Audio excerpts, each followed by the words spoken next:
you. The recording of this annual general meeting will be available to the public on Council's website from a minimum period of 6 months.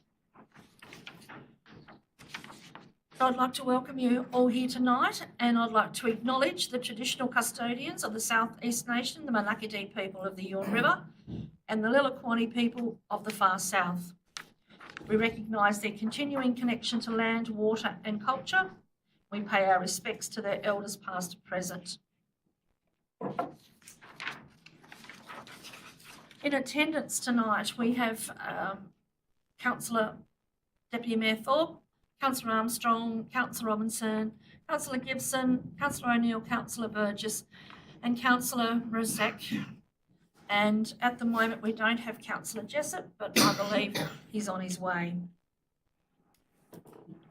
Do you have to say your officers? No? Okay. We have no apologies. Okay. Leave of absent or absent.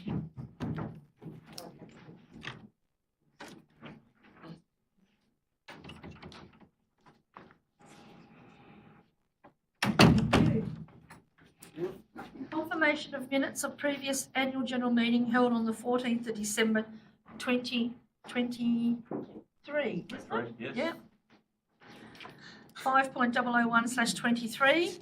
The recommendation is that the minutes of the annual general meeting held the 13th of December 2023 be confirmed. Do I have a mover? Councillor Armstrong and a seconder. Councillor O'Neill. All those in favour, please raise your hand. That's all councillors, and the motion is carried.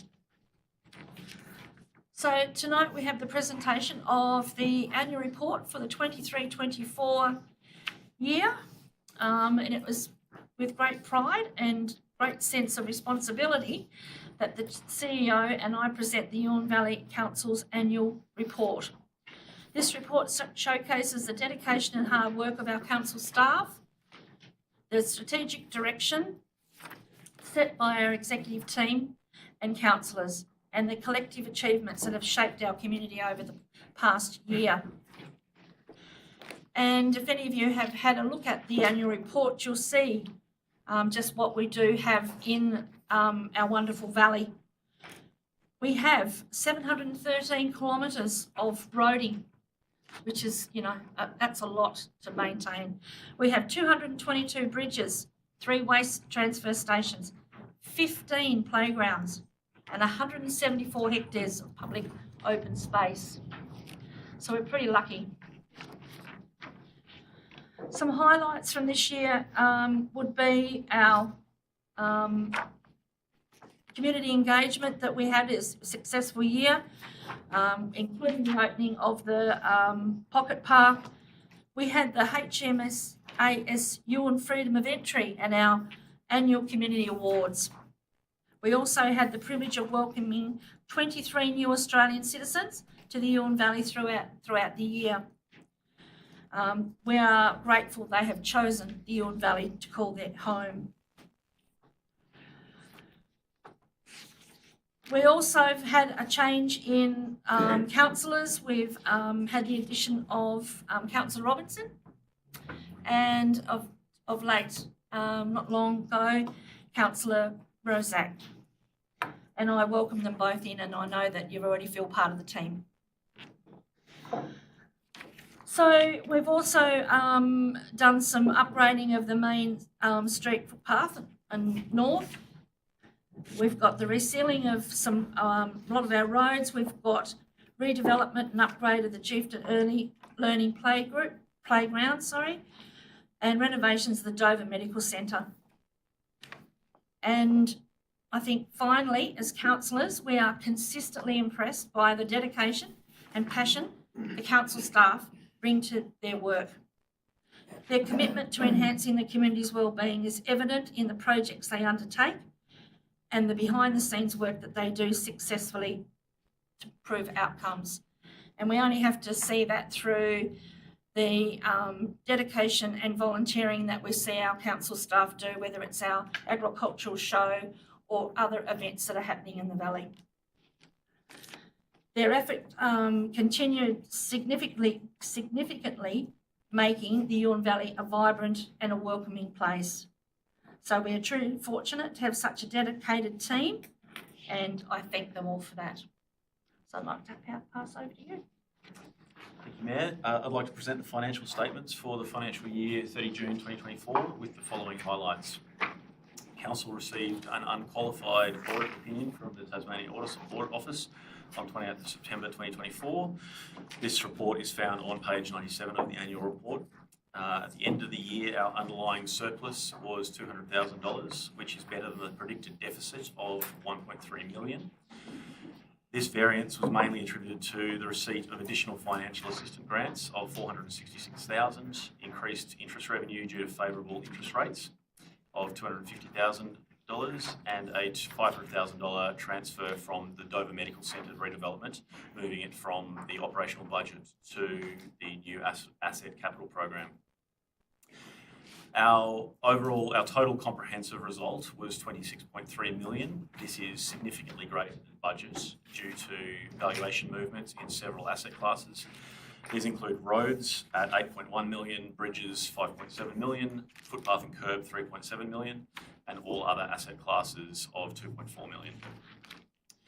The difference between the net result and the total comprehensive result represents the movement in the reevaluation of assets. However, it should be noted that the reevaluation is unrealised. What this means is that we have not sold all those assets. However, if we did, we would expect their value to be obtained on sale. In terms of expenditure, we spent approximately 33% on infrastructure, 23% on community services, 8% on regulatory services, 10% on waste and the environment, and 26% on council governance and customer service. Overall, our infrastructure assets are valued at $318 million, which is distributed between roads at 37%, land at 18%, buildings at 12%, and bridges at 10%. We are consistently monitoring and updating our understanding of these community assets, which allows us to maintain and make informed decisions about maintenance, upgrades, and future investments of these important assets. This year, we completed our largest ever bridge replacement program. This initiative, which focused on improving the climate resilience of our infrastructure, saw the replacement of bridges including those on Barrett's Road, Riley's Creek Road, Pelverada Road, Woodbridge Hill Road, and Lawkins Road. More information on our bridge replacement program is found on page 58 of the annual report. We're getting close, I think, to getting rid of all of our old wooden bridges.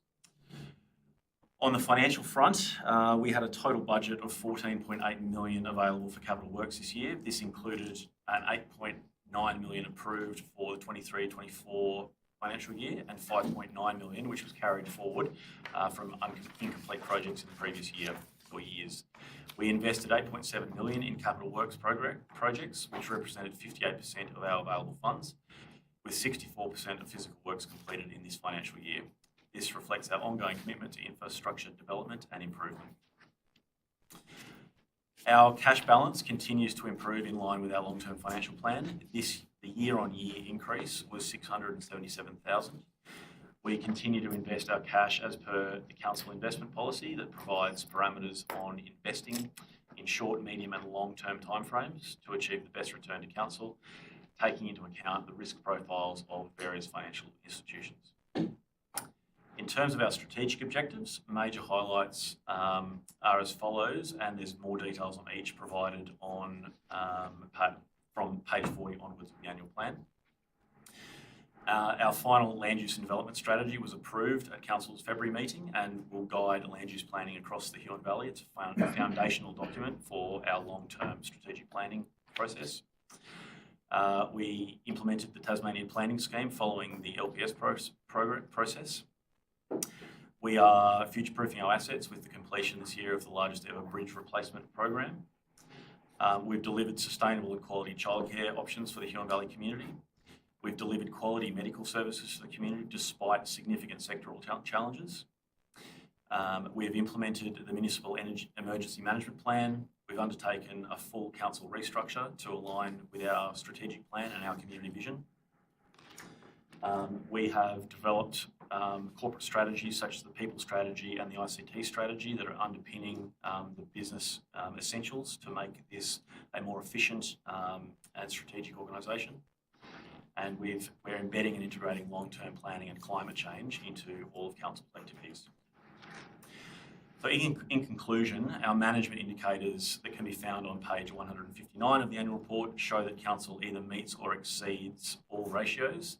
The intent as part of the long-term financial plan is to continue to ensure Council's ongoing financial sustainability. Thank you. Okay, 7, discussion of community submissions received.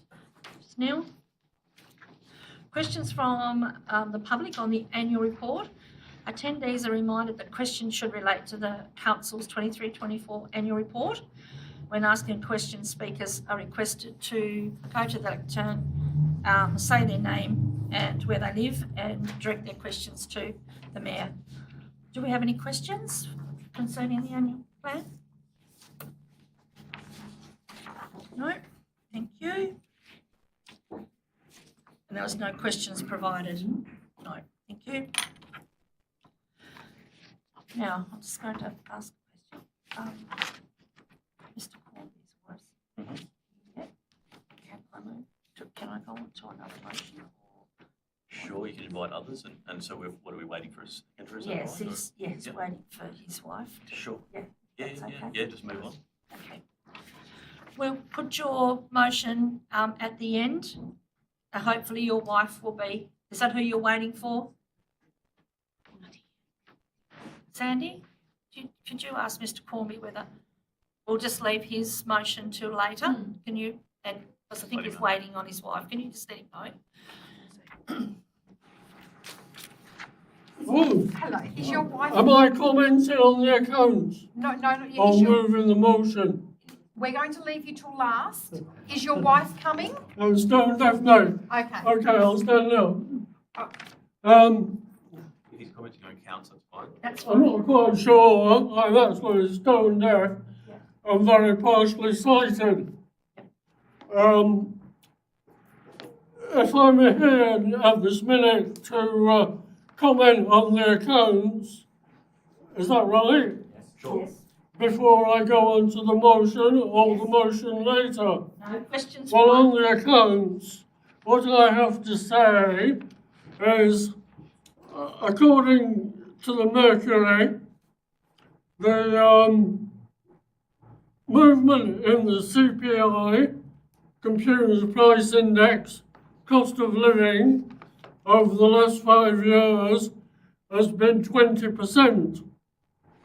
But if you add up the increase in rates over that time, it comes 6, 5, 4, 12, 8, up to date, 35%. 35%, 3/4 more than the increase in the cost of living. Now this is against the background of the Huon being the third poorest municipality in the state. So that's my comment on the accounts.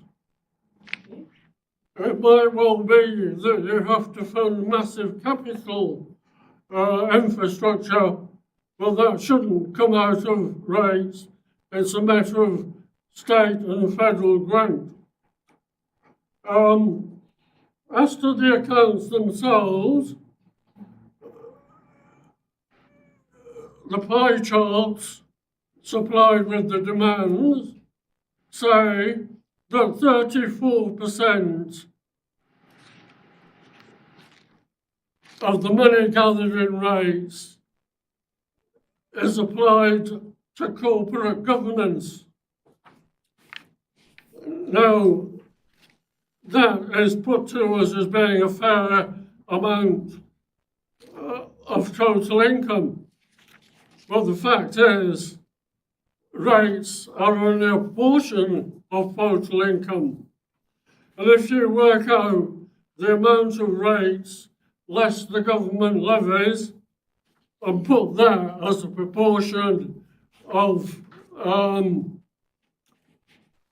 the rates income, corporate governance is taking up $2 for every $1 of rates put to the other functions of the council. The other functions of the council being mainly now only roads, water's gone, and that is funded by a federal grant anyway. Okay? Something to think about. Now, when we get onto motions, I'll speak to them. Okay? Like, here's the first motion. Doesn't have the second. Okay. I think that's what. Okay. Are you waiting for your? Cool. Others. Yeah. And we've got another other motions. Can we call for those to come first? Yes. Thank you.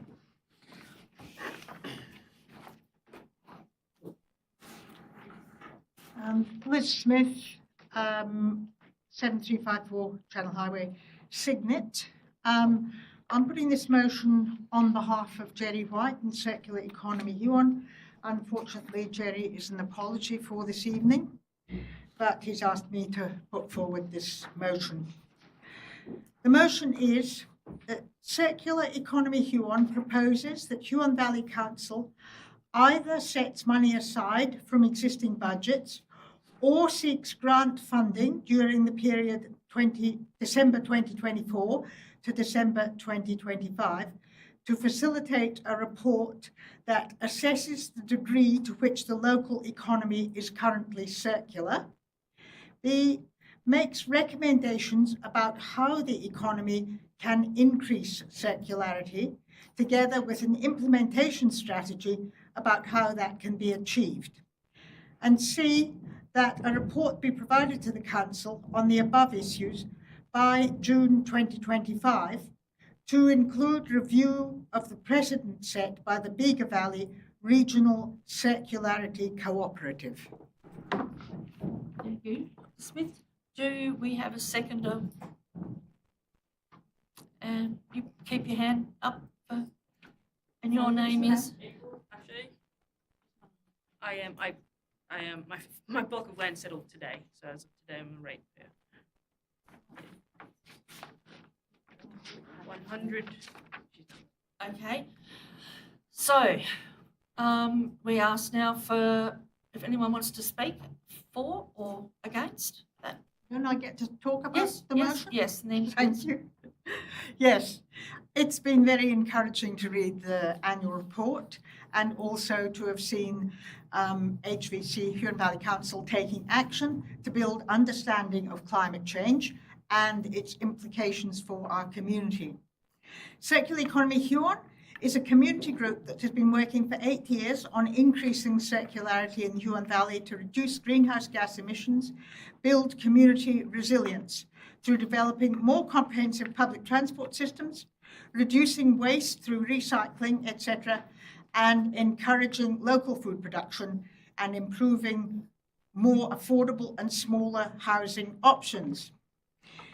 It has been great to have been working with the Council over the past year to help build community awareness of how residents of the Valley can improve our future sustainability.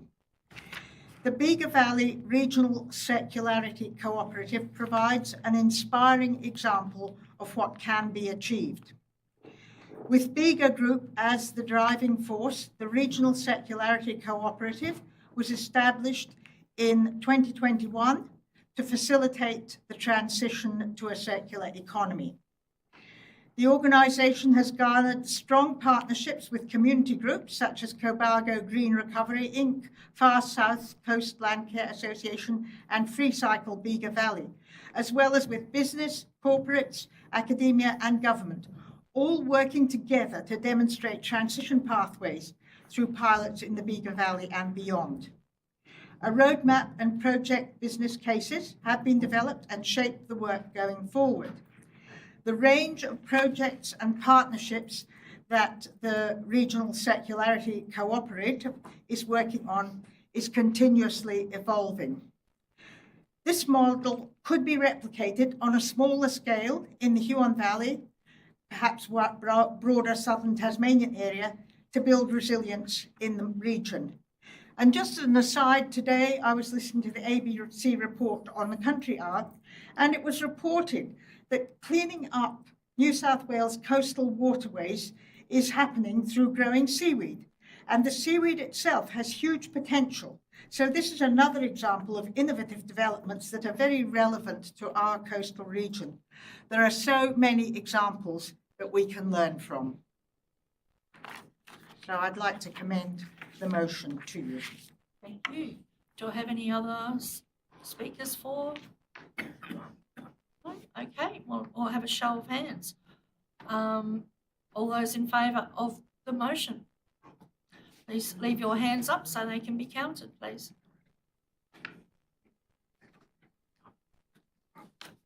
In principle, we would support that, but since we are all tiny house occupants, we are not ratepayers, so we can't put our hands up.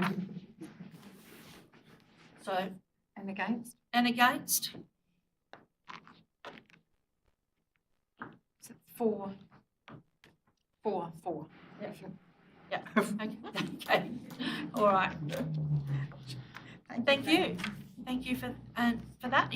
I do have a second Yes, you may. motion, if Yes. it's all right, Yes, if nobody else is waiting. no, you'll find that they can have their turn in a moment. Okay, my other motion is on my own behalf, Liz Smith, Siglet. This is a motion about the future of the Cygnet Town Hall. And the motion is that in developing the strategic plan for Cygnet, which I gather is going to happen over the coming year, a vision for the future of the Cygnet Town Hall be included as an integral part of the project, with potential to make space available for local councillors and/or council staff to talk with local residents, so that the Cygnet Town Hall becomes once more the heart of Cygnet, as it was for 100 years, until the centenary celebrations in 2014. So the motion is that before making decisions on the immediate uses of spaces in the Cygnet Town Hall, and in order to budget for its future roles, the Council firstly seeks comments and suggestions on the SGS report from the community. Secondly, considers whether the 2 large rooms on the right of the entrance hallway should be leased as a single unit or separately. And thirdly, ensures that as a condition of all leases, this is the leases on the ground floor, the front door is not locked during business hours, and if the hallway continues to be used as a visitor information centre, that it is well lit, attractive and welcoming.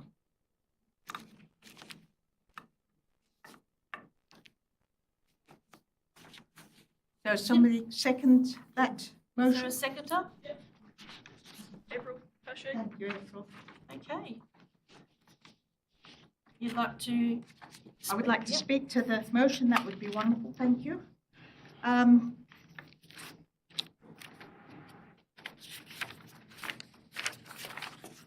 Yes, recently at the Cygnet Association, we had a discussion on this, and there's general support for the town hall to be better used.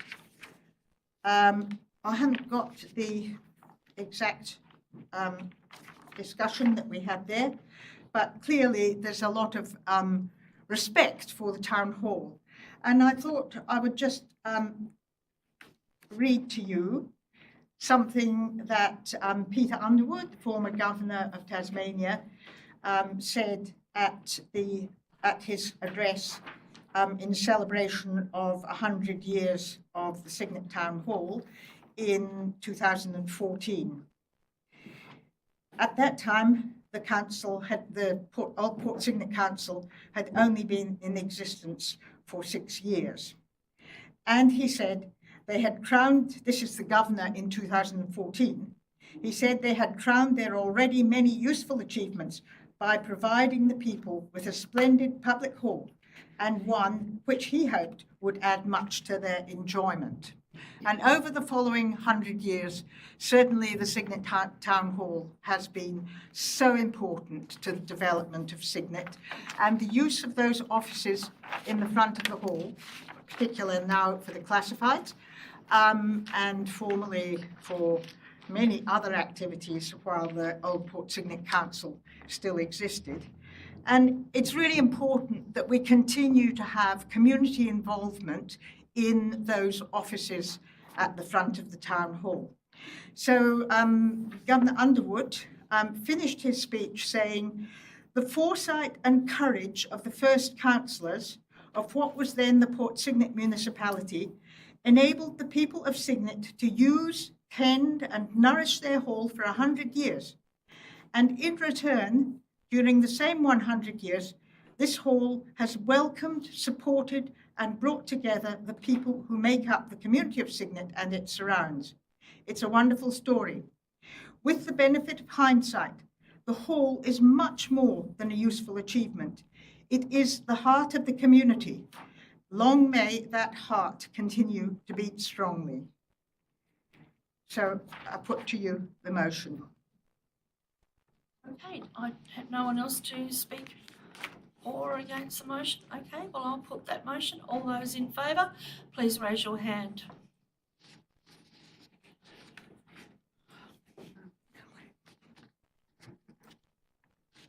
And against?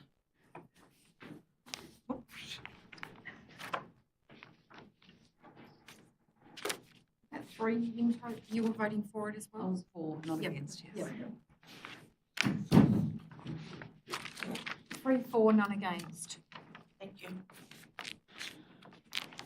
Okay, is that, Thank you. yep, no problems. Can we move on to, yes? Just Sabrina, please. We came here prepared to put forward 2 motions on tiny homes, and although we are residents, we realise we're not electors because we are not ratepayers, so we effectively are invisible.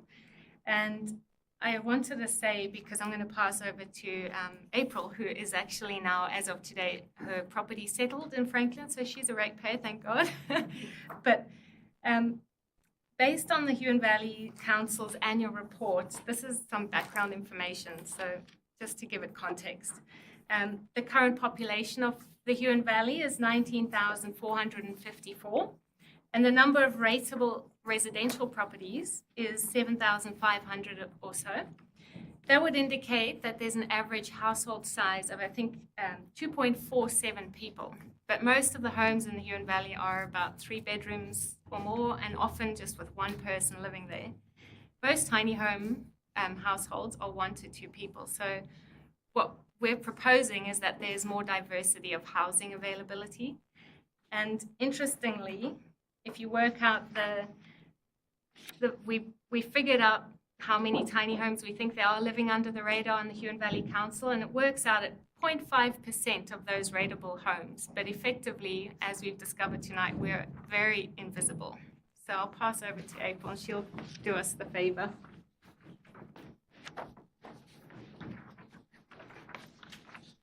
Good evening, my name is April Pache, 100 New Road, Franklin.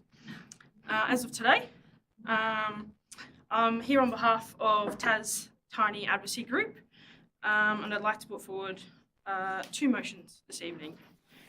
Motion 1 is that the Huon Valley Council 1 recognises tiny houses on wheels as affordable, safe, sustainable, alternative type of housing suitable for permanent accommodation. And 2, that they engage with members of the community and tiny house on wheels stakeholders to form a collaborative working group before May 2025 to develop a suitable pathway to permanent occupation of tiny home owners in the Huon Valley. Thank you. Okay, so we'll just go to the vote on that because You need a second. I need a seconder, sorry. Yeah, need a seconder?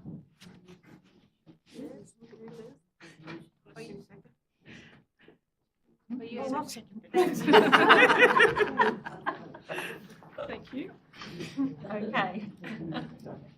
Um, Would you like to, pardon? What about, are they on the elector's roll, these people? Have we asked them that question? I know they're not landholders. If they're on the roll, would they not be voters? Yes, vote. Yeah. Yeah, we're all. They vote. About, Yep. You guys do vote, do you? Just not So me. they're like renting. We have checked the meeting regs and you do have to be an elector to vote. Opposed to being on the roll, on Mayor's GM's roll. Yeah, a ratepayer as opposed to a resident. Okay, thank you. Sorry, you don't know. Thank you for asking. I have one more motion. Well, wait a minute. So do you want to speak any more to that, or we Yeah. just, yes? Yes, thank To number one? Yep. Okay. These motions relate to tiny houses on wheels as affordable long-term housing. Given the current housing affordability and living affordability crisis, Council should be exploring all avenues that help residents to put roofs over their heads. One type of housing that has been talked about endlessly but never seems to reach a predictable outcome is tiny houses on wheels. The earliest tiny house on wheels that we know of in the Huon Valley was built in 2016, 8 years ago, as a future home for someone's retirement.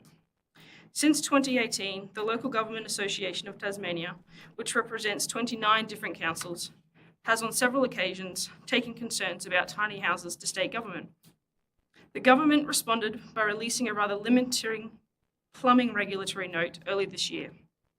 In their words, it merely clarified that tiny houses and caravans, both vehicles, are restricted from using waterless composting toilets or connecting to existing septic and sewage networks.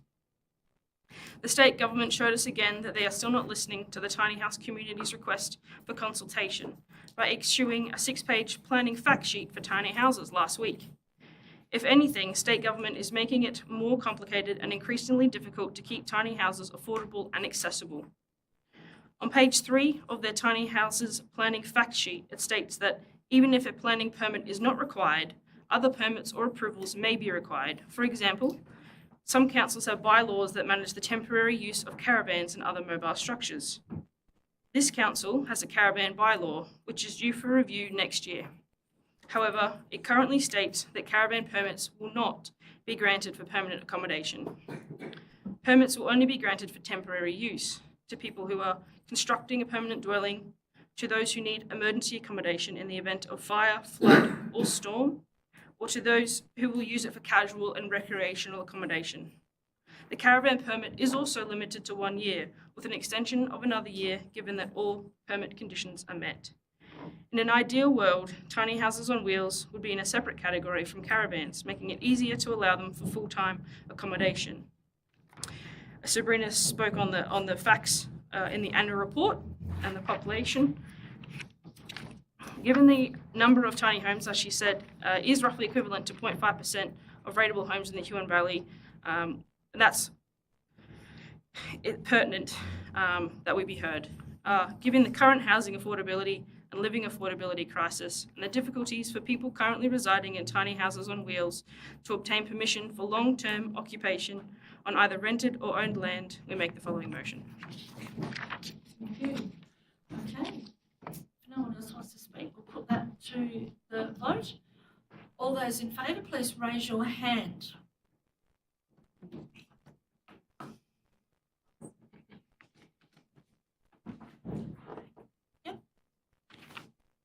None against?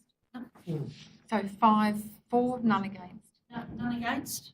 No? No. Okay. Would you like to go on to your second one? Motion 2 is that the council write to the Minister or Ministers for Housing, Planning, Building, Consumer Affairs, the State Government Department, CBOS, and the State Planning Office, and LGAT, requesting urgent clarification of the laws pertaining to tiny homes on wheels and urging a more affordable and flexible approach in rural settings.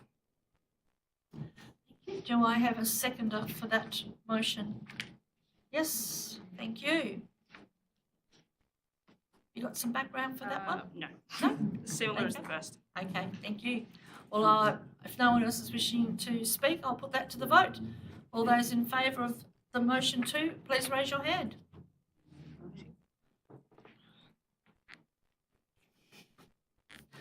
None against? No? 5 for, none against. Thank you. Thank you very much for your Thank time. you. Do I have any other? No? Now? While we're going to check, there's no one paying outside. Yeah. The bottom door's open. Lyle's checked to see if there's anyone waiting. There's not. So, Mr. Colby, would you like to? Oh, yeah, mate, you have to write it. You want me to speak to the motion? Yes. Okay. This motion hasn't been seconded. The 2 people I arranged to come and second haven't showed up. They're still at work. So it requires the chair to ask the meeting whether somebody will second it. Yeah, I can do that for you. Otherwise we can't go on, as I say. Is anybody prepared to second it? Wait a moment, we just, Hear it. yeah, wait a moment. You'll need to present your motion. Can you speak to your motion? You'll second it. I can't. No, come on, mate, that's good. Mr. Cormby's Are you motion is prepared to actually, take the motion and second it? we can just take it as read. It is on all your, in the agendas. So if you'd like to have a read of it, just one moment. Well, second it. Have a read and then see if we've got a seconder. What page is it on? Well, What page is it on? On the agenda? On the agenda On list. the agenda.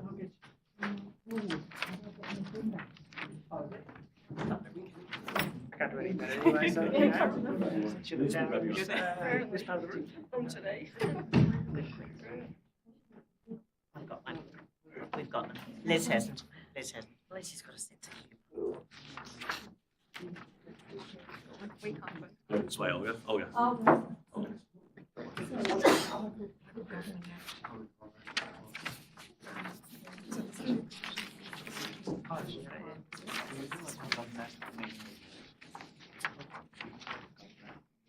We'll give you a moment to read and then we'll call for, if we have someone to second. I might just repeat a point of order, if you don't mind.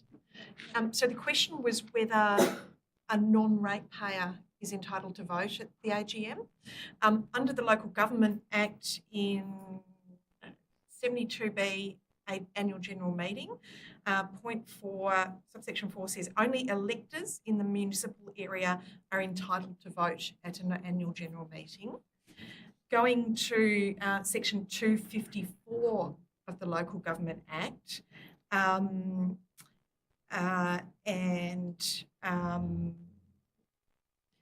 so there's subsection 2 is entitled to be enrolled, and subsection 4, the person is entitled to vote in an election in respect of the electoral area if the person is A, on a list of electors kept under section 261 in the respect of the electoral area, and B is or will be 18 years old or more before closing day. So my understanding from this is that it's about the electoral list for this area. So if a resident is on that list and registered to vote in our local government election, then they are eligible to vote at the annual general meeting tonight. that's how I thought it was too. You would assume it would be the same eligibility of voting in a local government election. Same. I was elected as a non-ratepayer. Exactly. Yeah, take the point. Not sure, need to review and understand what you're talking about. It hasn't made a difference because there haven't been any for and against. No material difference. But it's, sorry, it hasn't made a material difference, no. So, but we can clarify that. Is there anything further you wish us to do now? It could have a material, Sorry, could have a material on the last question. It could. it could have had. it could make a material difference on the last motion. Yeah, sure. Yeah. Yeah. So if we're able to clarify that, I think it's important to do things the right way if we can. And it's respectful to everybody that's part of our council. Sure. Well, while you're reviewing ready for a seconder, I'll have a quick read of this. I don't have my general counsel here tonight because he's sick, so ideal timing. So that went through to section 254. Yeah, I've got it in front of me.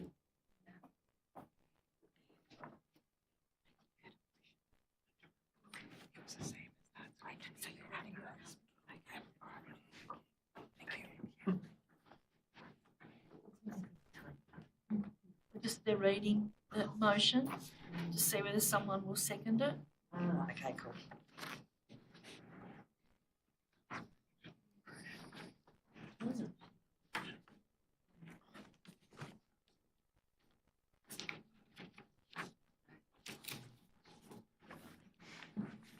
Okay, so we'll take Mr. Cormie's as read. Do we have a seconder for Mr. Cormie's motion?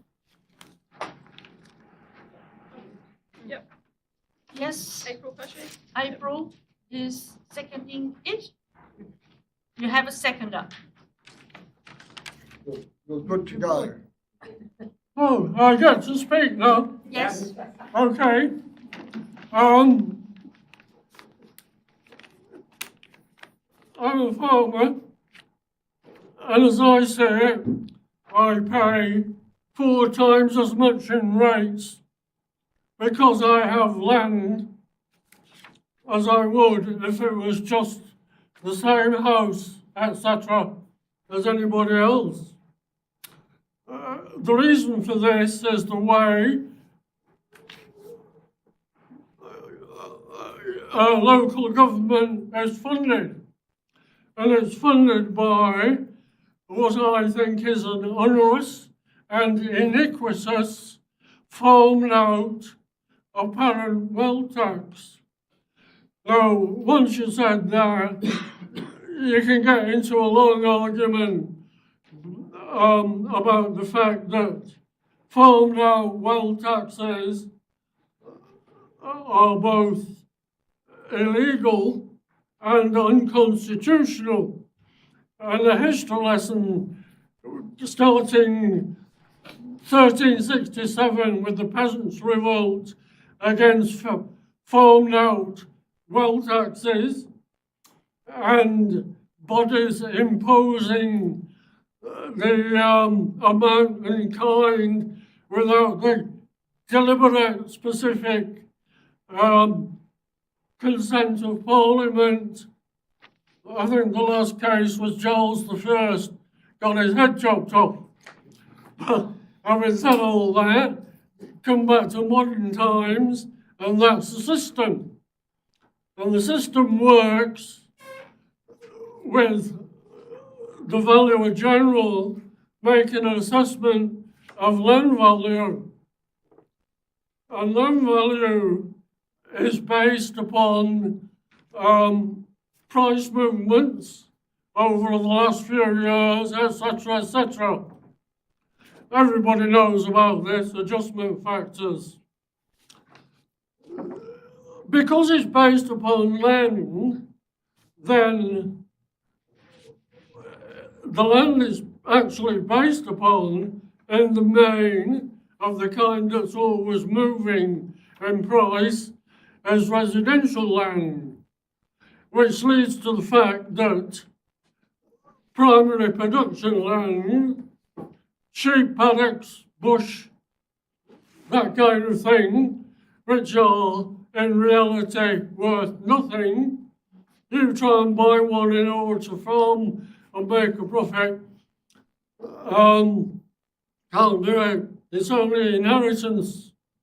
So what this means is that in areas where there's a lot of movement in rural areas, where there is a lot of movement in residential property, especially for shackies and retirees, means that land value of that residential land is going up and up. And the Valuer General tells me that he has to follow these in evaluating sheep paddocks, etc., which are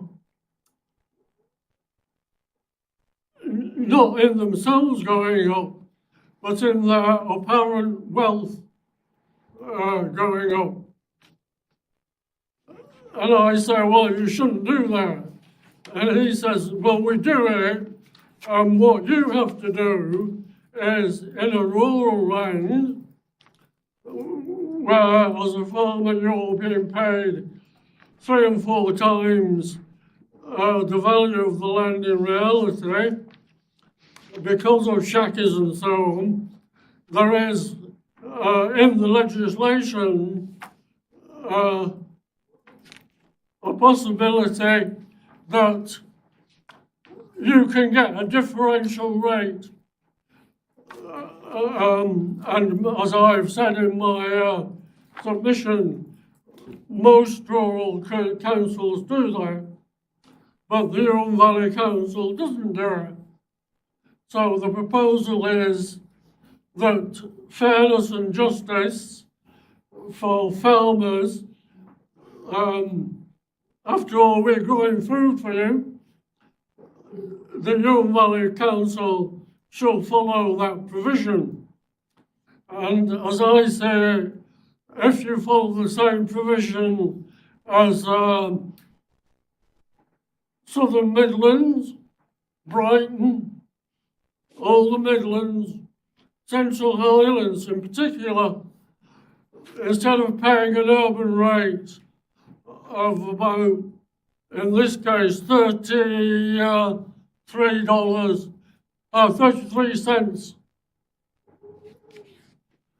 in the thousand, their rates are something like 25 in the thousand, with a farm rate of about 10. So I'm really putting forward the idea that in all fairness, the Huron Valley Council should take heed of the intention of Parliament and to ameliorate the excessive burden on primary producers who are caught up with the revaluation if they happen to have lots of shackies and retirees kicking around the edges of the farm. Okay. I quite agree that there are some farmers who are bothered by this.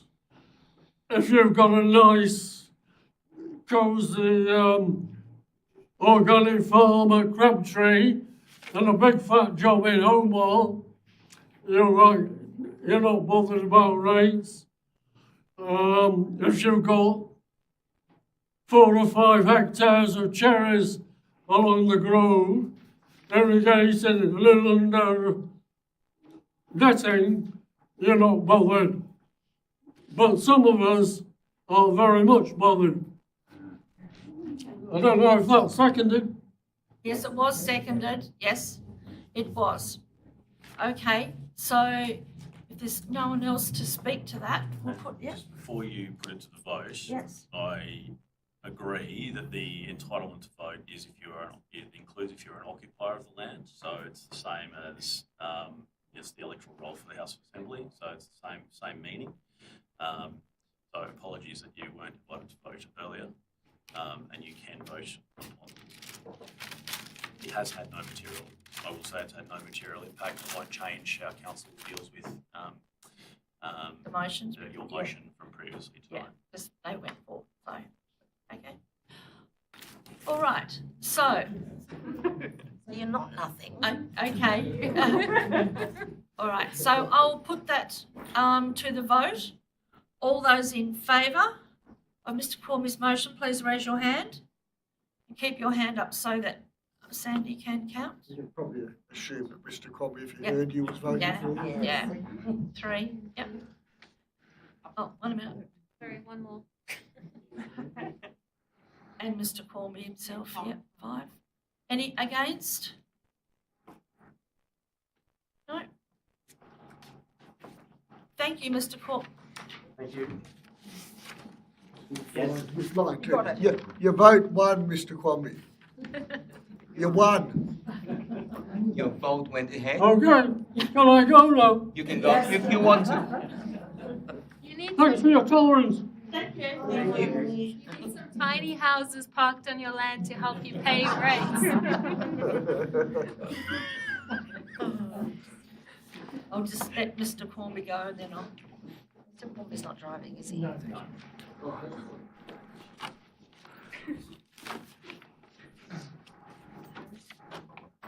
Bye. Number 10 is, I have no other, are there any other motions? No? Okay. Yes. Yes. Newfound power.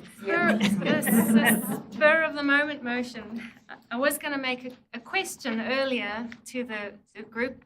It's exceedingly difficult to find any information on this type of thing. So my motion is that Huron Valley Council endeavour to make it public, the AGM, and the fact that electors in the community can make a motion and have their peers vote on it, please. Do I have a seconder for that? Just any other further comment on that? I've lived in Australia for 14 years and I'd never known about this except for circular economy here and bring it to my attention the other day. None of my peers younger than me and my same age know about this democratic procedure, and I read the Department of Premier and Cabinet's guidance on AGM, council AGMs, and they say that your statutory requirement is only to advertise it in the local paper, but it also encourages local councils to make their community aware of the fact of this. It's not just boring talking about a very document-heavy report. There's a lot of scope here for people to come and contribute to their community, and I think it's vital for people who are new to Australia or new to the Tasmanian state. So, yeah. Thank you. Yes? Do I have a seconder for that? Yes. Yep. Oh, if you'd like to say anything further? No? Okay, well, we'll put that to the vote then. All those I would just like to make a comment. Yes, you may. That in some years when there's been a lot of controversy, we get maybe 50 people coming to an AGM. And I think it's really unfortunate that when there's not a controversy, when we can actually congratulate the council on how it's performing, that it's not advertised so that people can come along and actually participate in the good news. Thank you. Okay, I'll put that to the vote then. All those in favour, please raise your hand. You got that? Sally is unfortunately from Kingborough Council. Goes back to the. Okay. And against? No, none against. Sandy was. None against. Okay. All right. So we don't have any others then? No? I will declare the meeting closed at 6:54. Could we just please be seated just for a moment until we the recordings finish, please?